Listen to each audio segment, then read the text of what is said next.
Welcome to Sema na Spox. This is the show that you like it most, Sema na Spox. And today we are here to discuss matters parliamentary affairs. And you can see a lot has happened in the recent past. Now Gong Road has no jam. We have money that is going to help in building, electric vehicles here, billions of shillings. Recently, you also saw the president was at the G7 summit representing the whole of Africa. We have done so much as a government, so much within short time. In fact, as somebody put it, this is the government of brick and mortar. We are doing the physical developments from roads to housing, to markets, to agriculture. Hiyo yote imefanywa na WSR. Because he is indefatigable. You will see him today, ako na watu kule upande wa Kajiado. Kesho unamuona ako na wakubwa wa dunia kina Donald Trump. The next time unamusikia ako kule Meru watu wa Igembe. That is our president. Before that, ukiona kidogo, he's addressing a big international symposium somewhere else. That is how we are transforming our country through the 5 pillars of the better plan. And before you forget, it's about agriculture and food security, ambapo tumeweza kupunguza bei ya gharama ya vitu na fertilizer particularly. Ukuja kwa mambo ya affordable housing, tumejenga manyumba mingi sana zaidi 273,000 houses. Unatoka hapo unakimbia mambo ya barabara 6,000 kilometers hizi inajengwa. Unaingia hapo mambo ya digital economy, over 300 digital hubs zimeendelea, tunaendelea kutengeneza hata huko Wakalao na kwingineko. Ukiingia hapo mambo ya creative sahi wametengenezewa mambo sahi sivyo walikuwa wanakaa kama ni mamluki. Then you come to MSME, mambo ya nyota vijana, pesa iko mfukoni. Na mambo ya hustler fund. Alafu ukimaliza hapo isha working? Yes, it is working. Watu wanasaidika, wanatibiwa na inaendelea vivyo hivyo. Saa hiyo already as we speak, serikali imetoa 9 billion ya kutuma 6,000 interns wanaenda kusaidia hospitali kote. Sio ni maendeleo? Hiyo ndio serikali ya mheshimiwa mheshimiwa nani? Ati nani? William Samoei Arap. Makofi kwa rais wetu mpendwa. Na makofi kwa Gava. Lakini leo tunakuja kuongea maneno ya bunge, parliamentary affairs. We want to know something about it. Ukisikia Mr. Speaker sir, ujue vialea vimefanya nini? Vimeundwa. And nobody can tell us better than our own PS for State Department for Parliamentary Affairs, Madam Aurelia Rono. Makofi kwake.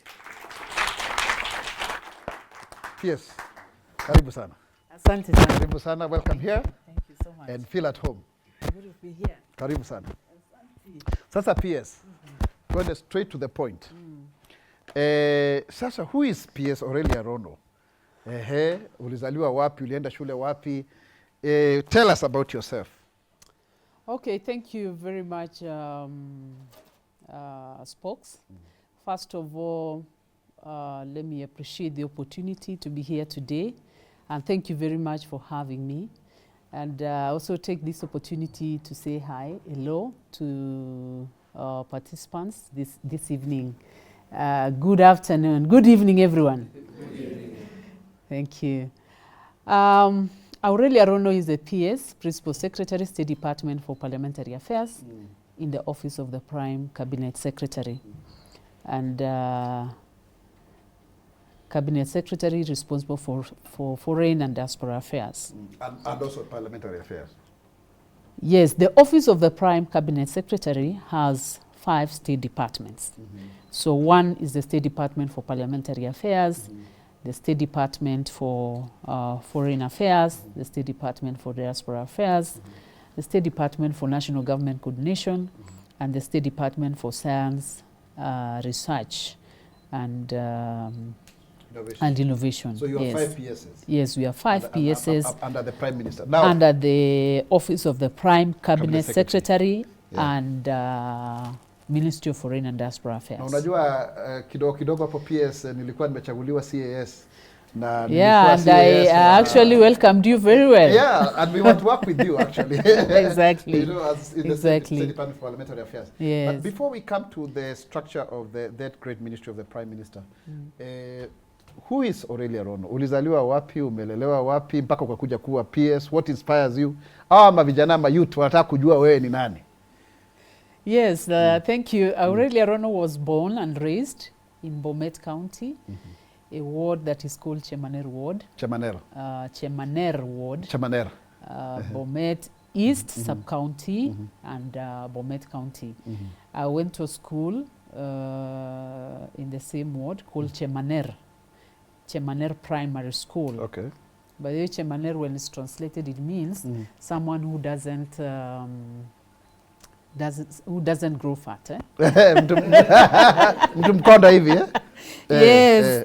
So that is does it have a school. positive or negative connotation? Is it like kule kwa watu wakonda ama nini? Na sasa huko kwetu watu wamenona sasa kabisa. I need to find out. Yeah, I right, need the reason. to Maybe there was somebody called consult the Chemaner who old was... people there to really understand why the name. Okay. But so I went to Chemaner Primary School, and after that I joined Kongoti Girls Secondary School, which is still a school in Bomet East Sub-County within Bomet County. And after that I joined Egerton University for my first degree. Then Jomo Kenyatta University of Agriculture and Technology for my second degree, which is my master's. Okay. And, you said your first degree was in what? Education maths. Okay. And where did you say you went for high school? Kongoti Girls High School. Hey. Yes. And you're here? Kongoti Girls High School. You hata sijai kusikia PS hiyo. Was it a boarding school ama ulikuwa day school? It was a boarding school. Okay. And it used to be a mixed school. Okay. So when I joined, it had just been converted to a girls' school. Okay. Yeah. And you qualified for university? And I qualified for university. Actually, that school, in the dorms that we used to use, we used to smear. They used to be smeared over the weekends, so that you know to smear, eh? Hii ya matope hii? Yes, ya matope. Wamama walikuwa nakuja. Hala. Hiyo ndio shule ulitoka? That is the school that nurtured me. Wow. Yeah. Nani hiyo ni makofi? Actually, our dorms were called matopeni. They were called matopeni. The dormitories? Yes. Wow. Matopeni dorms. Yeah. Quite inspiring. Yeah. And then you went to JKUAT? Then I joined JKUAT. I remember what really transpired that time when I was called to Kongoti Girls. Reaching there, there were girls who were more qualified than me, who had also been, who had gotten admission to Kongoti Girls. So when they saw what was happening there, the infrastructure was really wanting, and so many other, it was really needy, very needy environment. Most of them left. Okay. Because they had resources to go and look for better schools. But me, because I came from a very humble background, I didn't have the option of looking for another school. So I said, no, I'll make it here. And I actually made it. I thank God. Wow. Yeah. I think that is really good. Yeah. So you went to JKUAT to do education maths? So I went to Egerton University to do education. Not JKUAT, yeah? Yes, to do education. Okay. Maths. Then later on, I went for my master's, Jomo Kenyatta University of Agriculture and Technology. And before masters, did you teach at the did you? Yes, I've actually taught at like every level. Okay. I'm a real hustler. Okay. If I may say. Yes. Spox, I can even surprise you if I tell you that at some point I was even a maid. Wow. Yeah. Really? Yes. When I finished Form 4, I was requested by someone to go and take care of his children. And I went there, I did for some months. Ile miaka tulikuwa nangoja mbili ya kwenda university. Yeah. Wow. Yes. Still in Bomet or in Nairobi? Still in Bomet. Hey. Yeah. So that you can make something. Yes. And when I was in university during long vacations, I would look for opportunities to teach in primary schools. Okay. Then later secondary schools. Yes, yes. I've done everything. Wow. Spox. Wow. Yeah. Very good. So this is someone who've taught primary school, secondary school, technical institutions, and university. Okay, maybe you can mention, so just for people, some of the schools that you taught, so that at least people can feel, wow, it's very inspiring. Yes. Yeah. So when I was, before I graduated, when I was still in, pursuing my first degree, during the long vacation, I would teach Emmanuel Primary School, and there is another school next to Emmanuel Primary School. Then later, I started graduating. Okay. When I was almost Finishing. graduating my first degree, I started teaching secondary schools during long vacation still, like Koibeon Secondary School, Emmanuel Secondary School. Then after that, after graduating, I came to Nairobi, Mutiga Model High School. Okay, Mutiga? Yes. Wow. Aya, kama Kikuyu yu hapo, eh? Yes, yes, yes. Yeah. So then later I joined NIBS, Nairobi Institute of Business Studies. Wonderful. Here in Nairobi or in Ruiru? As a full-time lecturer now after graduating. In Ruiru or here? It used to be Nairobi, yes, yes. Cooperative Bank House. Wonderful, with Lizzie Wanyoike. Agriculture House. Wow. With Lizzie Wanyoike, yes. Yeah. So the Ruiru one came later, much later. Yeah. Yeah. There I spent quite a good time lecturing there as a full-time lecturer. Okay. Yeah. So I was actually one of the lecturers who started the Ruiru campus. Okay. Yeah. Okay. Yeah. Wow. Then when I finished my master's, I started lecturing with Jomo Kenyatta University of Agriculture and Technology. Okay. Because I finished and registered immediately for my PhD. Okay, okay. Yeah. Okay. Yeah. Wow. And then, so how then did you transit? This is very interesting. I think it's a whole book we can write, isn't it? Wow, I'm very amazed. Huh? Yes. I thought I knew you. Now sikujui kweli kabisa. It's a very beautiful story. So how did you now end up in the politics side of it?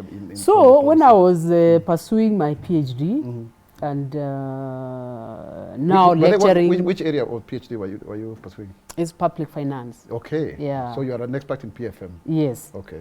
So when I was in the process of pursuing my PhD and now lecturing Jomo Kenyatta University of Agriculture and Technology, at the same time still at NIBS, because I had not left Nairobi Institute of Business Studies completely.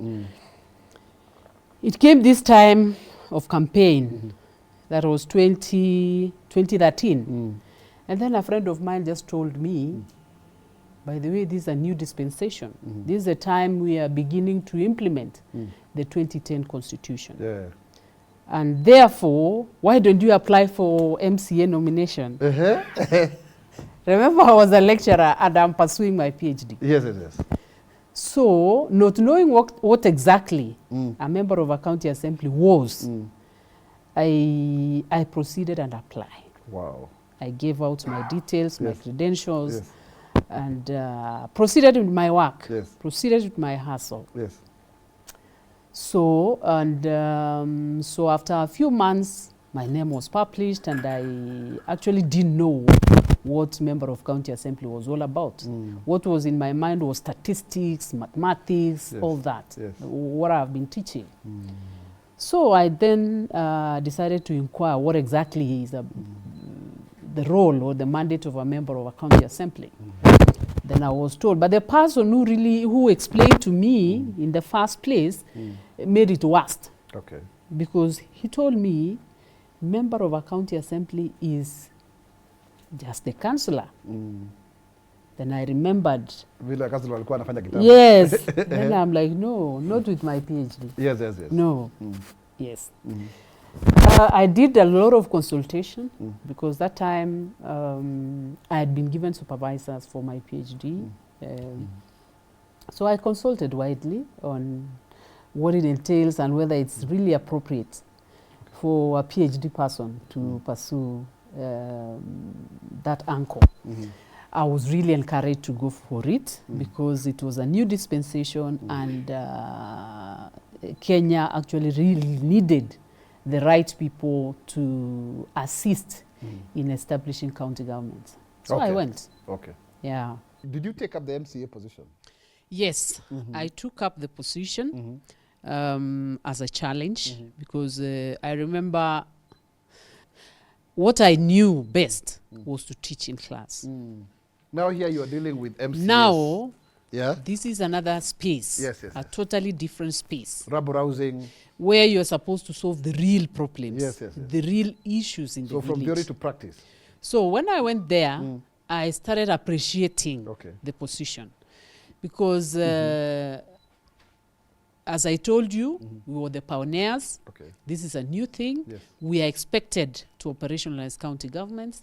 And for county governments to stand and to operate, it needed a strong legislative arm, and which is the county assembly. Quality women who can also, yes, you know? Yeah. So when I landed there, I was given to be the chairperson, Budget and Appropriation Committee. Wow. Interesting. Yes. I was actually... The budget is under you now. Yes, I was actually the only lady in the Republic of Kenya who was chairing a budget and appropriation committee. Because it's one of the most coveted, actually. Yes, yes. Wow. Yeah, it was a great opportunity to be able to lead the committee and to interact with the executive on matters budgeting and the entire budget process. I see. So we are the first people who taught the citizens on public participation and the importance of public participation and the reason why we were actually looking for them every now and then. You understand the budget making process, Spox, that it entails a lot of steps. That's true. Yeah, you start from the budget review and outlook paper, and all that you needed the citizens to participate. The finance bill, also in county governments, the county fiscal strategy paper, and then you come to the budget estimate. It's a real process. So, and all of them entailed public participation. So I remember having a challenge where the citizens were asking, what is wrong with you people? Don't you know what you're supposed to be doing? Why are you calling us every now and then to come and listen to you? So we had to take time explaining to them that that was a constitutional imperative.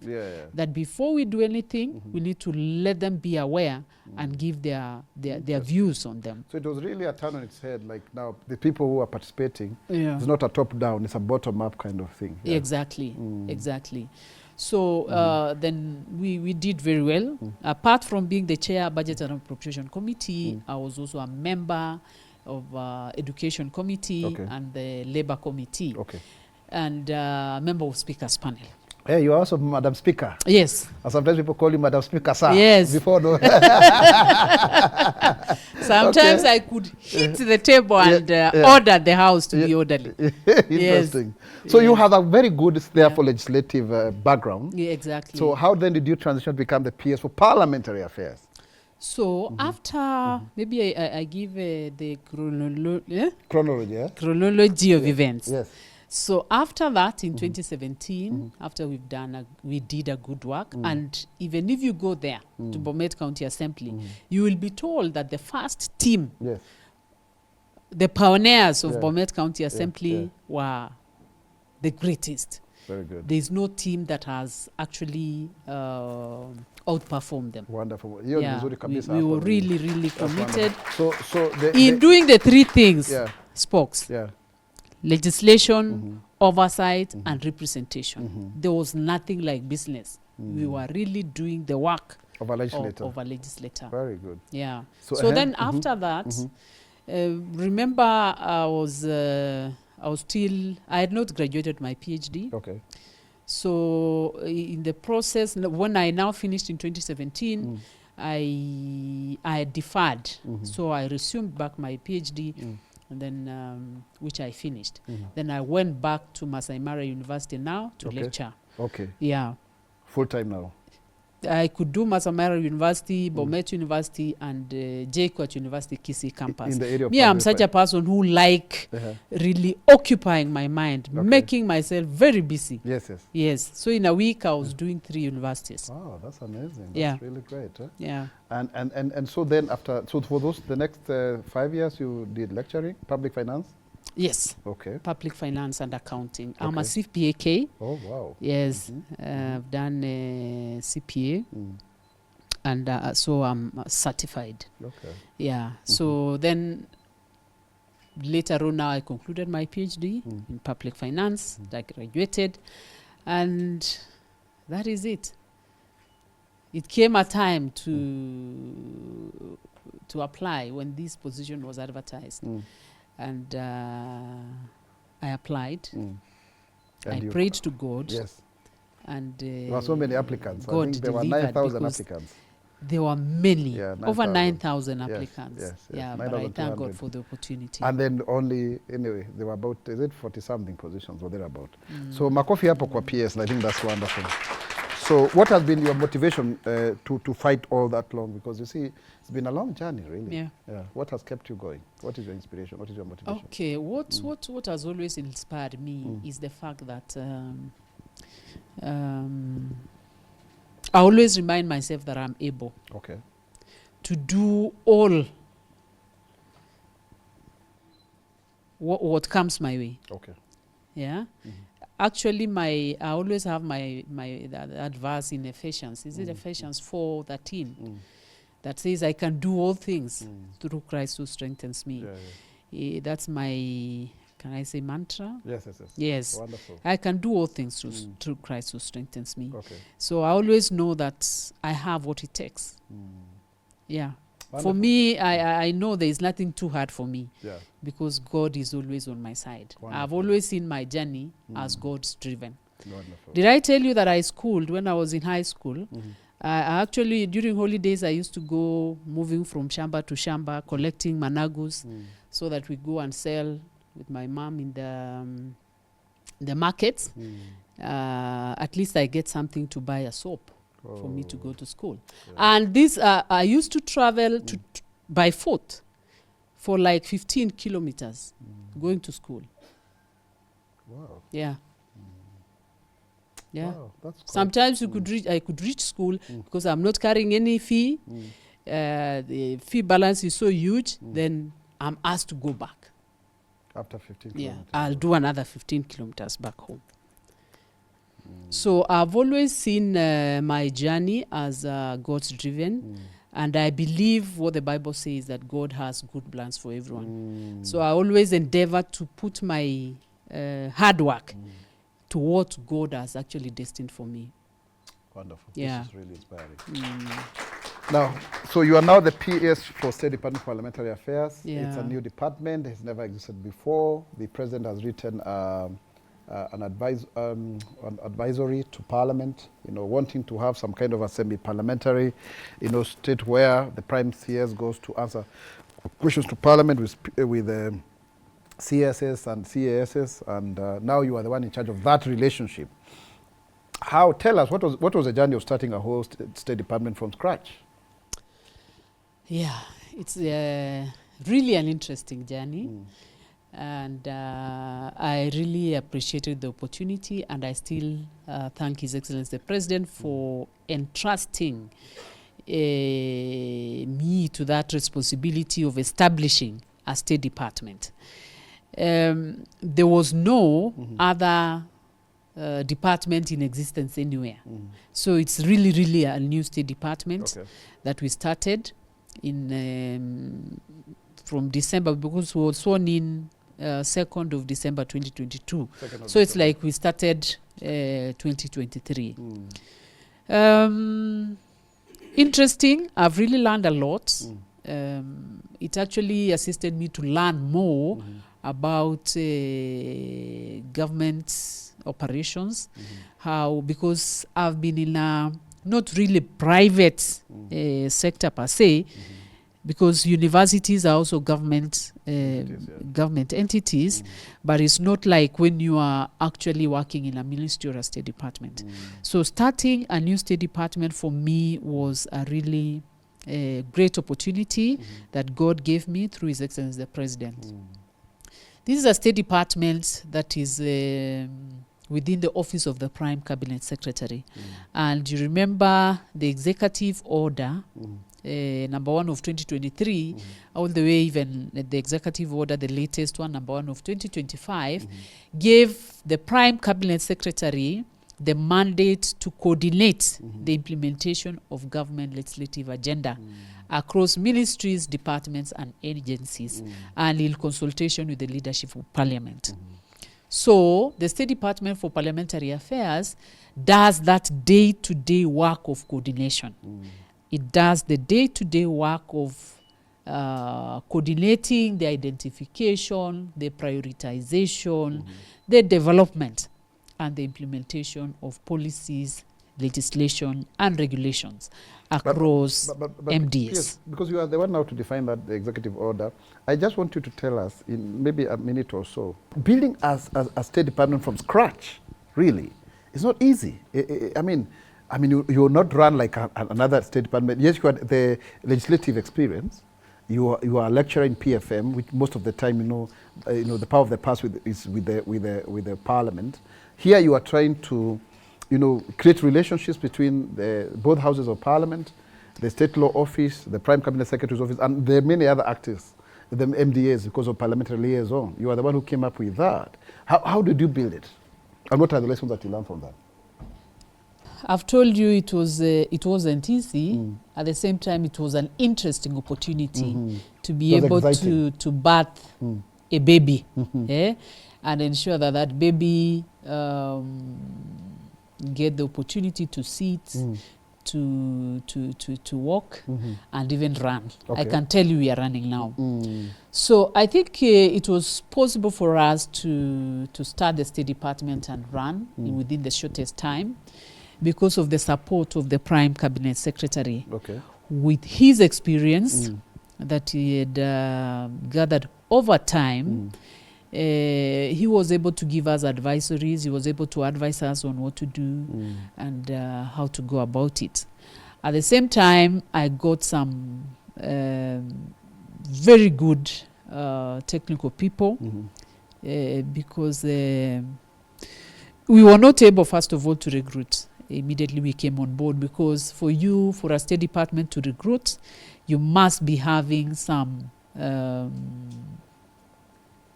documents. You must have prepared some, it's called job description, job specification, and all that would take a long time. That the organizational structure, the staff establishment, all that. That are the instruments that would enable you now to be approved by the Public Service Commission to do the recruitment. But within that first quarter, can I call it, the beginning of 2023, I got 3 staff who we got through, as we were developing the instruments, we used the provision for the Prime Cabinet Secretary on the recruitment of staff and supernumerary. And let me tell you, Spox, with the 3 staff and me included, then we were 4, then we would work until even midnight, trying to figure out how we are going to address the issue that has been there on matters government legislative agenda. Trying to figure out how to handle that. So you started you did like a baseline. What had been done before, so that you capture what needed to be done? Not really, because there was no serious thing that had been done before.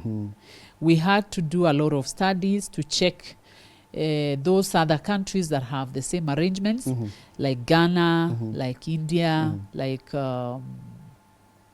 a number of countries that have the same arrangement.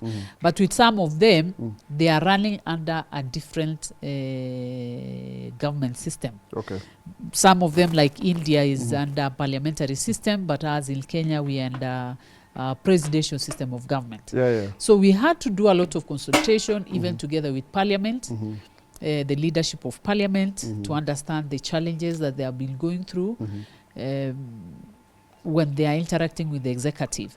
And then again, what was in the executive order, we unbundled the whole thing. Coordination of government legislative agenda. We unbundled it, and it was clear to us what exactly we needed to do, and what exactly we needed to solve. Yes, so we then proceeded with the development of the instruments that I've told you, the structure, organizational structure, the staff establishment, the job descriptions, job specification, a number of things. Then the key thing, you're here, your mandate is to coordinate government legislative agenda. So, and probably for the team to understand what government legislative agenda is, it entails the policies, the bills, and the statutory instruments, or we call them regulations. So you are here as a State Department, you are supposed to coordinate that. The question comes, where are these policies? Where are these bills that I'm supposed to coordinate? Where are these regulations? So we now... And parliamentary questions.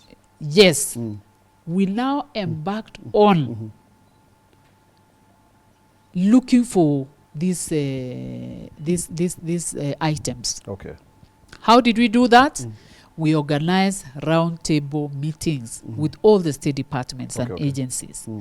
If you remember, I don't know whether you can recall that in 2023, we used to have, there was a period where we had PSS coming with their agencies to have a roundtable discussion with the State Department for Parliamentary Affairs. What we were doing there, we were comping.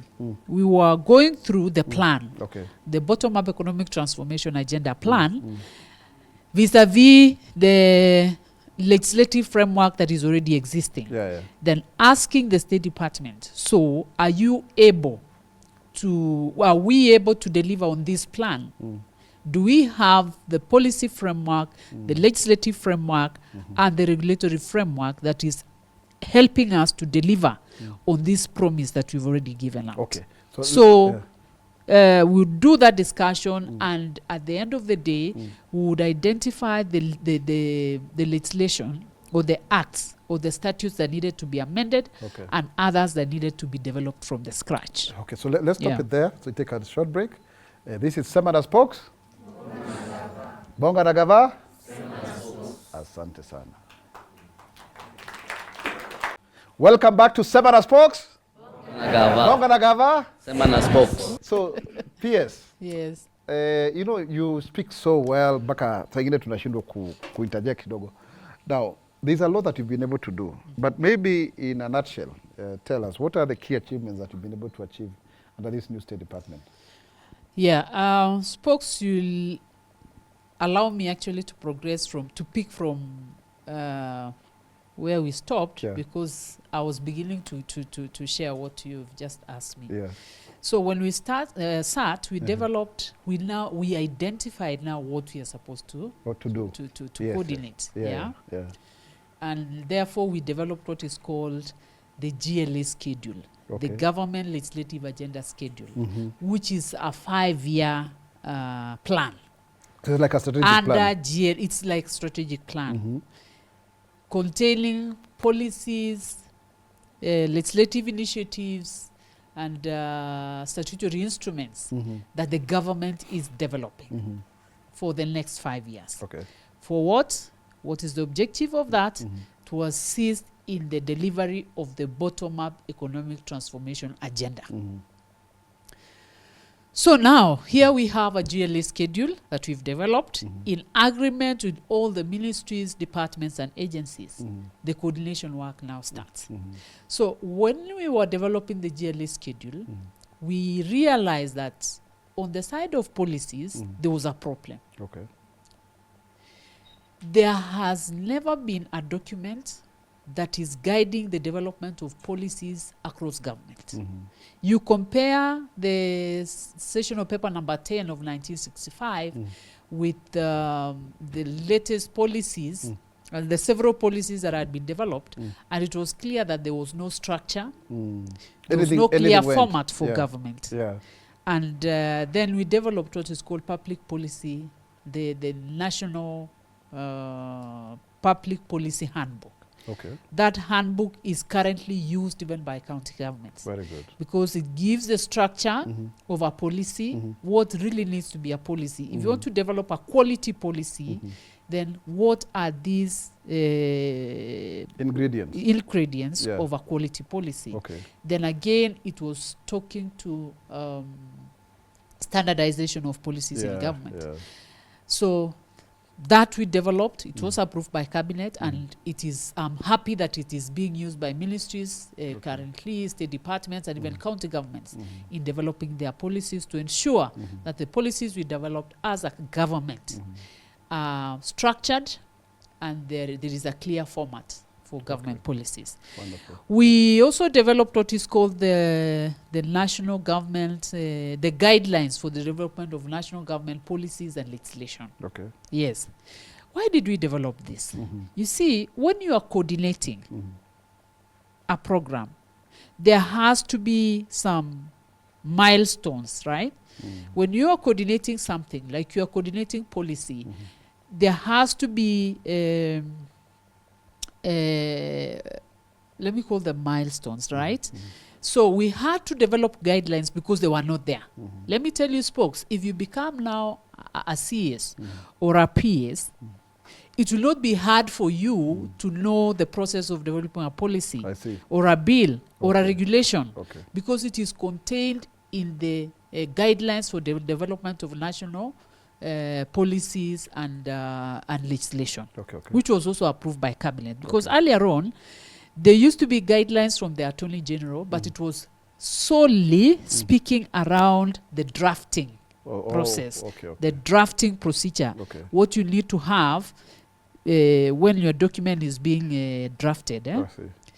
But the process, the entire process from inception of a legislation to public participation, to stakeholder engagement, all the way to cabinet, there was no clear guideline on the same. So it enabled us to do the coordination because we are able, now the ministries are reporting to us on the stage of developing a policy A. Where are we now? If last time it was at stakeholder engagement, the next reporting should be, we should be able to see the flow or the movement of that initiative. Because it was last time in stakeholder engagement, then we expect now to be at cabinet, or we expect, if it was a legislation, to have transitioned to parliament, right?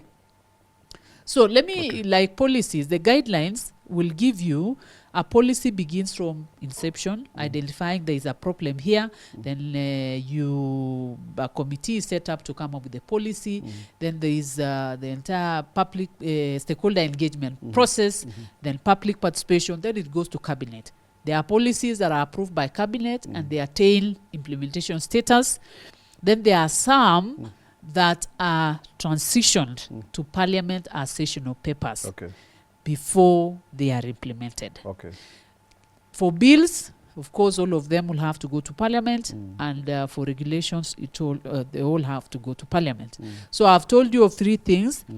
We developed the government legislative agenda schedule, GLA schedule, then the public policy handbook, which is now widely used, and it has given really improve the quality of policies that you are developing, and then the guidelines for the development of national government policies and legislation.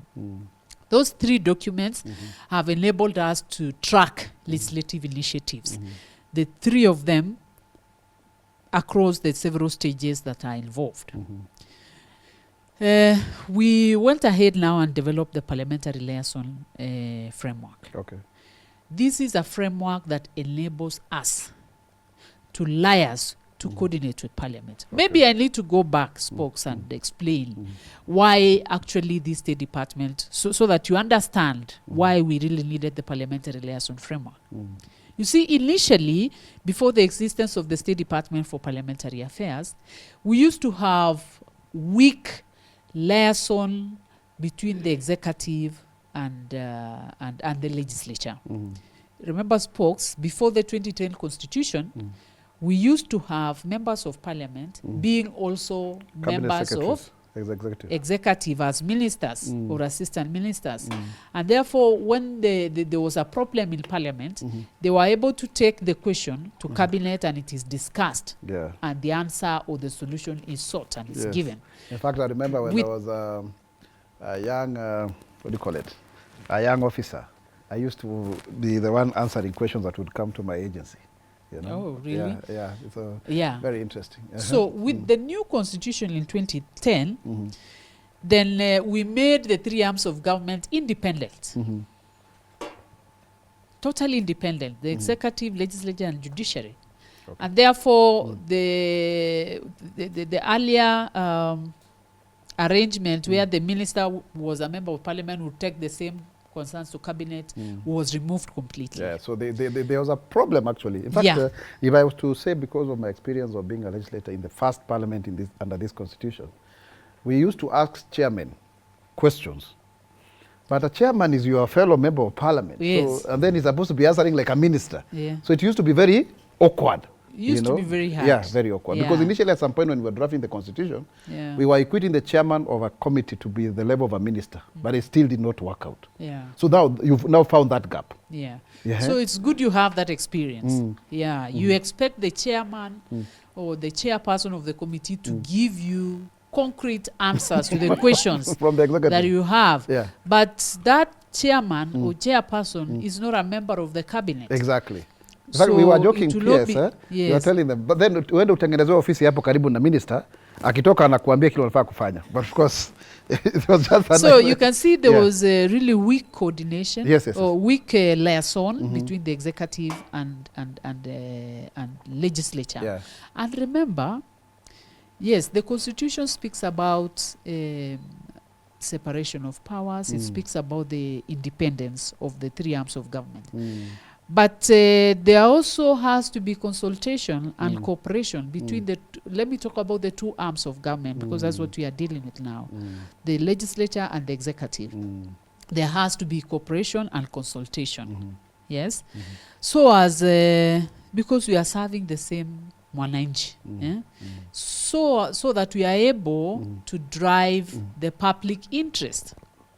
So that we are able to provide service to all the citizens, so that we are able to have efficiency in what we do.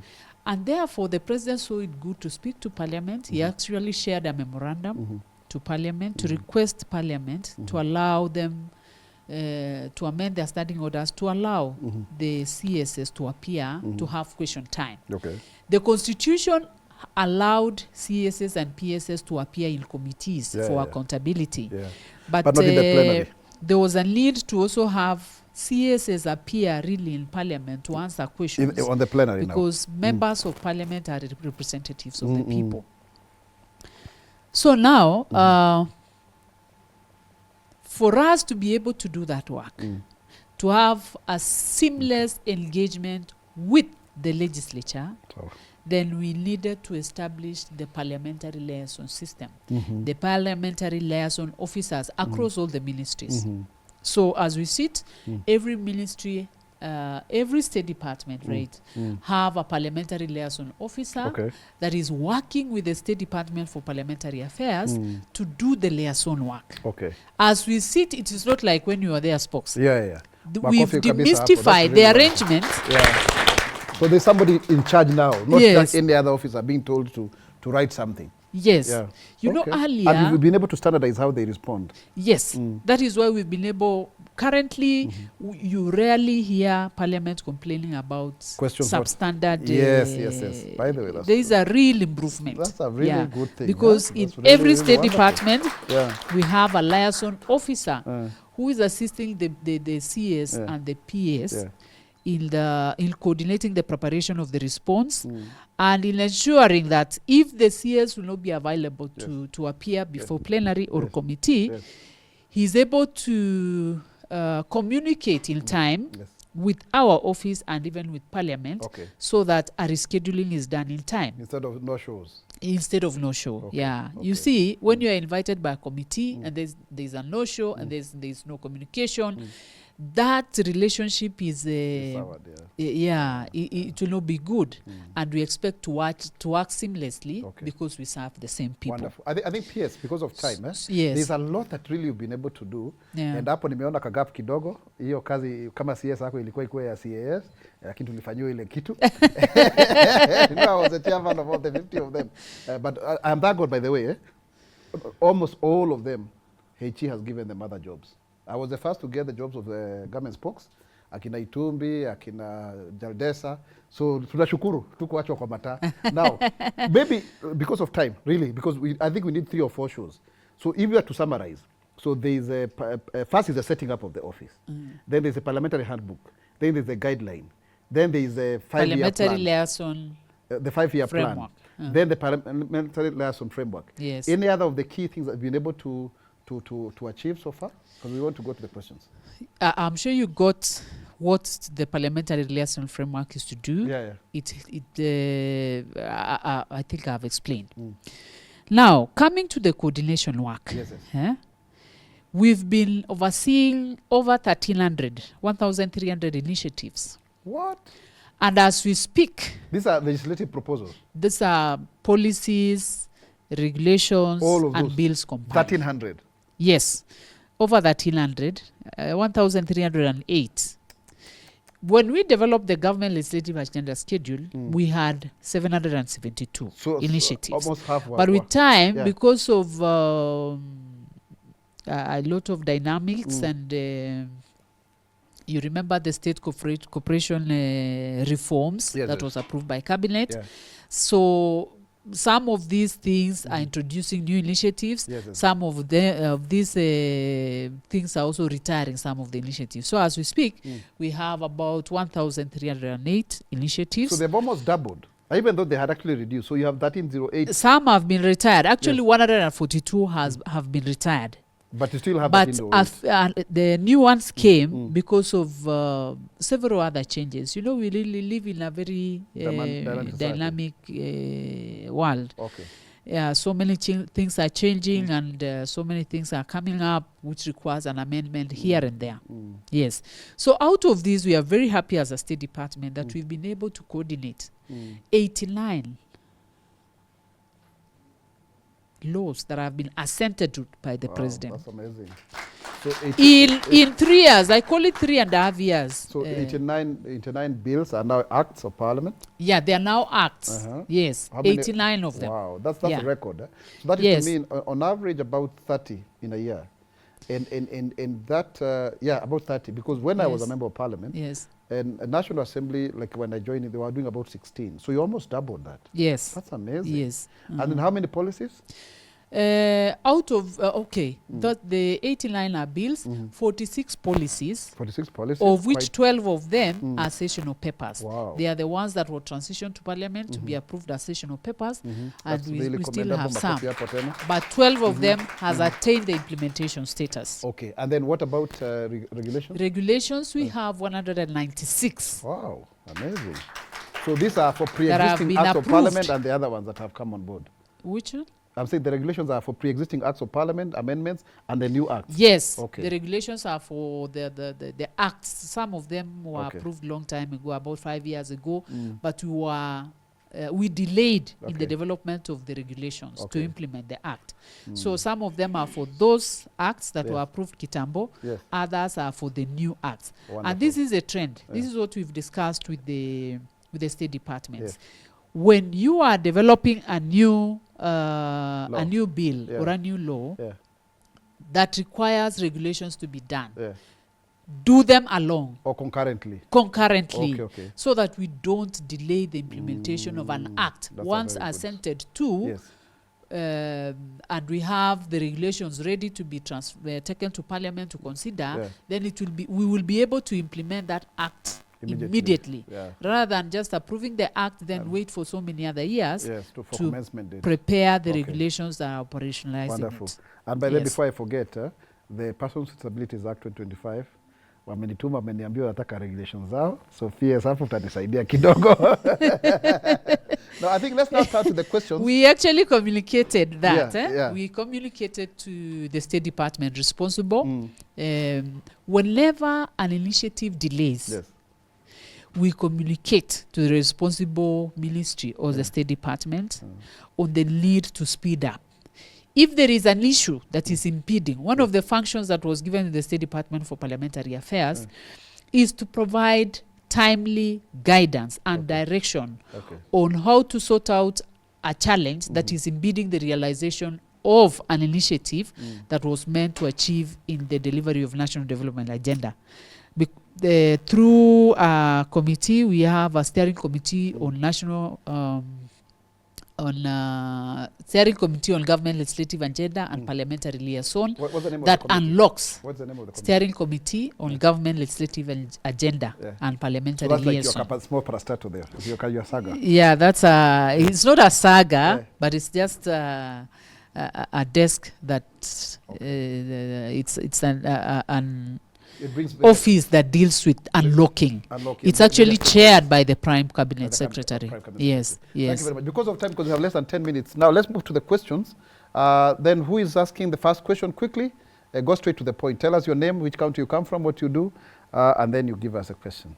Good evening. My name is Felicia Atieno from Nakuru County, and I'm a student at KC University studying journalism and digital media. So as a member of the public, some of us might have heard about the State Department for Parliamentary Affairs, but we don't really know of the roles. So can you just state some of the roles of the department? I think most of those roles have been stated very clearly on what it does. Let's go to second question, quickly. Good evening. Because of time. Oh, sorry. I'm Valerie Maliesi from Nandi County, also a student at Maseno University taking computer science. And my question would be, do you keep records of cabinet secretaries and also principal secretaries who appear before Parliament and the committees? I think this is for perhaps accountability. Do you keep those records? Wonderful. Let's have the third question, quickly. Na mtu akiuliza maswali unapiga makofi kidogo. Yes. Gender. At least those are two ladies. Let's have the gentleman alisema. Jina lako unaitwa nani na unatoka wapi? Good evening everyone. My name is Samuel Andove. Please, sauti yako ni nzito. Ongea kwa nguvu kidogo na weke mic karibu na mkono hapo hivyo. Good evening everyone. My name is Samuel Andove from Kakamega County. Currently I'm studying a degree in international relations from Technical University of Kenya. How does the State Department and KIPRA differ on policy development? How does State Department and KIPRA differ on policy development? Differ or concur? Differ on policy development. Anyway. Do you mean like they work together on the same in terms of policy development? Yeah, like how are they differing? Or how does? Yeah, the difference. What's the difference between KIPRA's work and the State Department in terms of public policy? Yes. Thank you very much. I think, PS, you can take those two before you go to our online audiences. Okay. Thank you very much. I'll go through the three very fast. Number one, the roles, I think I said very clear. Yeah. Coordinating the development, prioritization, identification and development of government legislative agenda. When I say GLA, we know it's policy, bills and regulations. Number two, timely guidance whenever there is an issue pertaining that is impeding the realization of an initiative, then we work with the State Department responsible to sort it out. Three, oversight to ensure public participation. If you check our website, we always communicate on public participations that are going on, both in executive and also in parliament. But we are working a framework on how we can really reach to the wider population, because as is now, it's those people who have digital devices that are able to maybe look at it.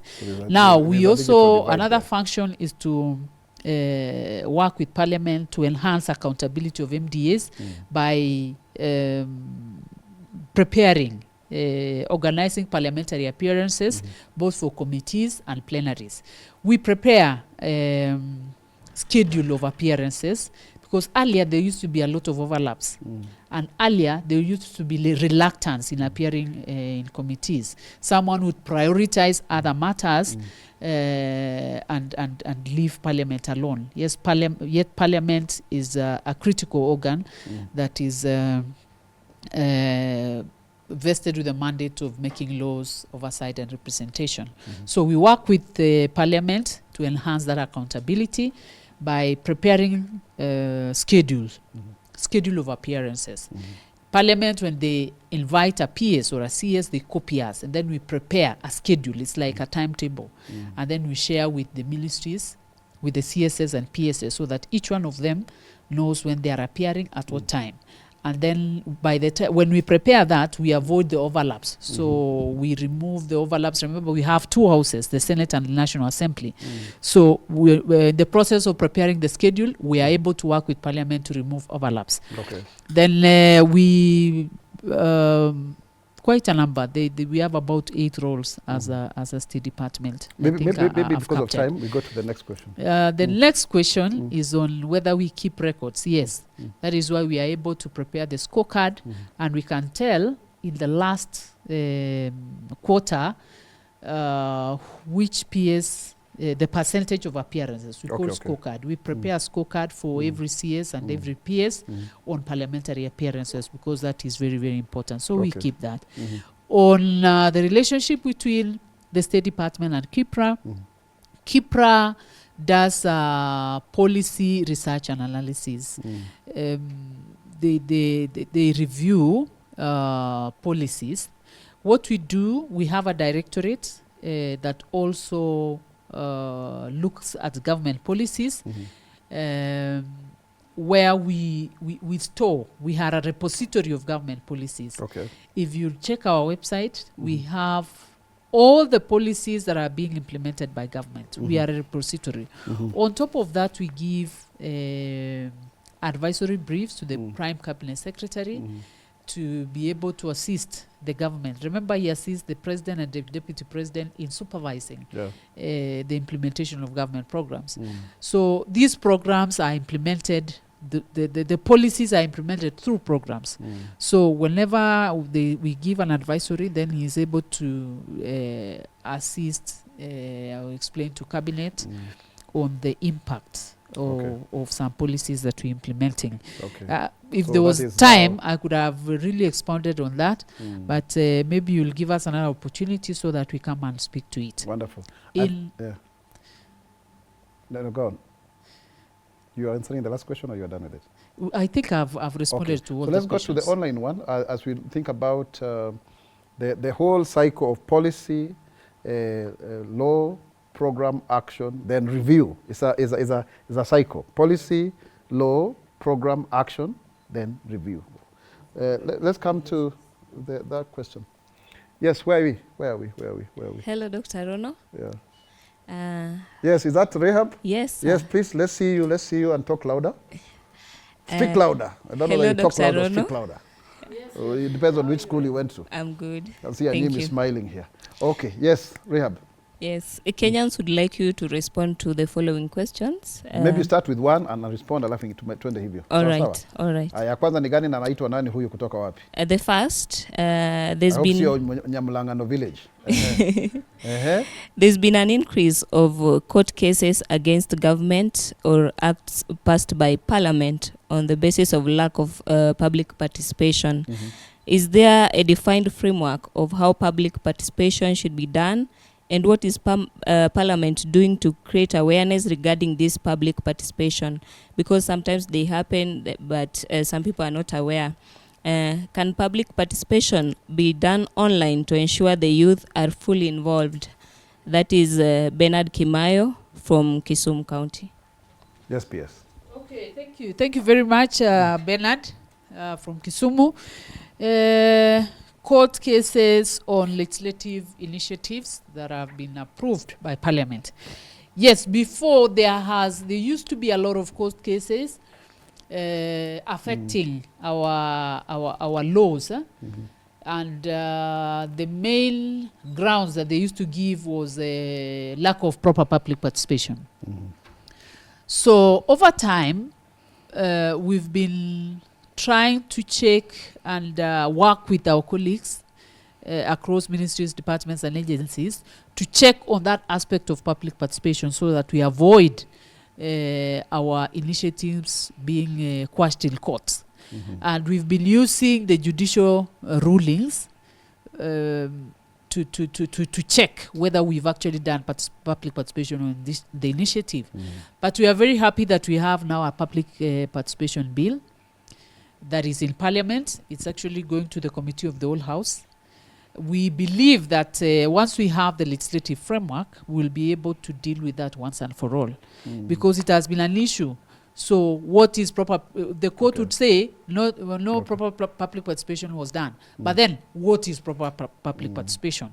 So the bill will be able to help us. But I'm happy to report that since we've been in the process of our coordination, we've been able to work with the State Department and even to check and counter-check what they have done with the measures or the thresholds that the courts had given to ensure that before something goes to Parliament, those thresholds have been met that have been given by courts. By the courts. So we are looking forward, and by doing that, by coordinating that, we've not seen a lot of bills or acts being taken to court. That's really commendable. Yes. Yeah. So because of time, Rahab, kindly ask those two questions in quick succession. We've actually overrun our time. Go ahead. Okay, the second question. Louder, please. Cabinet secretaries are now being summoned to answer questions in Parliament. Has this improved accountability, or is it done just symbolically? That is Peter Musalia from Kilgoris on TikTok. The last, how can wananchi submit concerns and policy proposals through the State Department for Parliamentary Affairs? That is Benson Mugo from Nairobi on Facebook. Thank you. Okay, so PS, you'll answer those two questions and your closing remarks. Thank you. I wish we had enough time. So how can this, Peter Musalia, you're talking about whether these invitations to Parliament is really improving accountability? I would say yes. Yeah, because when a cabinet secretary appears in Parliament during plenary session, that person, whatever he'll give in that appearance must be the true position of government. Because you'll not expect the cabinet secretary to go to Parliament and lie. And therefore, everyone would know that I have to do things right because I'll be called to go and explain. So yes, I can say it has really improved accountability, not only to CSS, but even the PSS and CEOs of parastatals. Benson, I didn't get the other name. Yeah, Benson is asking how they can share the policy initiatives that they are having, if I got it right. We have our website. We have our in our website, they can get the email address for the State Department, the contacts for the State Department, and they can come even to the State Department headquarters at Railways, Block A, to share the initiatives that they have. So, in conclusion, thank you for the opportunity to hear this. I really had a lot to share because, but the problem is the time. But I must say, we've been able to deliver the bottom-up economic transformation agenda easily because of the existence of the State Department for Parliamentary Affairs. You see, you cannot be able, there are some things, when you come on board as a president, you have a manifesto. And some of the items in the manifesto requires the implementation of a law or the establishment of a new law. So we've been able to avoid the delays that used to be there before and speed up the initiative, the processing of the initiative. You've had our role, and then enable the program to run.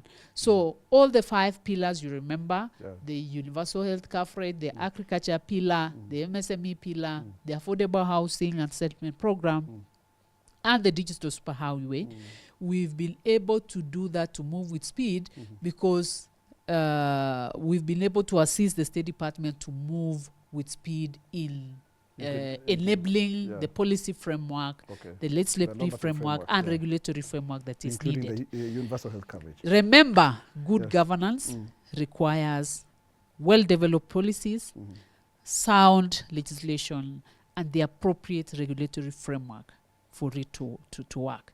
And service delivery requires the same things: well-developed policies, sound legislation, and good regulatory framework. And that, as a State Department, we will ensure that that is done well.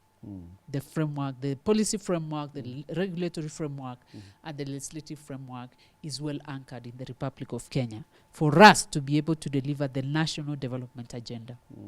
Yes. Thank you very much. No, come with your mic, come with your mic. Come, kuja simama hapa. Tupigie PS tena makofi. Nisalimie. Bas, nataka uangalie ile kamera hapa. Tufanye na wewe. Mimi ni Mkenya mzalendo. Je, wewe? Mimi ni Mkenya mzalendo daima. Until next time, this is Sema na Spox. Keep it right here on Sema na Spox. Bonga na Gava. Asante sana.